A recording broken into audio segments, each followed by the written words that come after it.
রাশিয়ার ক্রিমিয়ার ফোরসে ইউক্রেনের ড্রোন হামলায় একটি স্কুল ক্ষতিগ্রস্ত ও ইয়াল্টার কাছে খোলা জমিতে আগুন লেগেছে। হতাহত হয়েছেন বেশ কয়েকজন। রুশ প্রতিরক্ষা মন্ত্রণালয় এটিকে পরিকল্পিত সন্ত্রাসী হামলা হিসেবে আখ্যা দিয়েছে। একই সঙ্গে ইউক্রেনের সামরিক গোয়েন্দা সংস্থা দাবি করেছে তারা প্রথমবারের মতো রাশিয়ার দুটি উভচর বিমান ধ্বংস করেছে।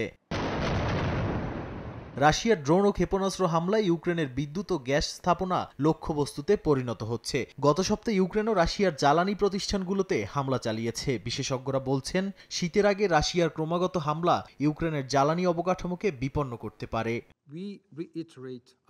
জাতিসংঘের ন্যাটো সদস্য দেশগুলো অভিযোগ করেছে রাশিয়া এস্তোনিয়া ও পোল্যান্ডের আকাশসীমা লঙ্ঘন করছে। ব্রিটিশ পররাষ্ট্রমন্ত্রী হুঁশিয়ারি দিয়ে বলেছেন, ন্যাটোর আকাশসীমা রক্ষা করতে প্রয়োজনে শক্তি প্রয়োগ করা হবে। যদিও এসব অভিযোগ উড়িয়ে দিয়ে রাশিয়া দাবি করছে তাদের বিমান আন্তর্জাতিক আইন অনুযায়ী কাজ করছে। এদিকে প্রথমবারের মতো বেতন কমেছে রাশিয়ার প্রতিরক্ষা খাতে। যদিও ড্রোন ও ক্ষেপণাস্ত্রের উৎপাদনের চাহিদা বাড়ায় দেশব্যাপী গড় বেতন বাড়ছে। পরমাণু চুক্তি নিয়ে প্রেসিডেন্ট ভ্লাদিমির পুতিন বলেন, ট্রাম্প যদি আরো 1 বছর চুক্তি বাড়াতে রাজি হয় তাহলে তিনিও প্রস্তুত আছেন। নাদিম মারজান, সময় সংবাদ।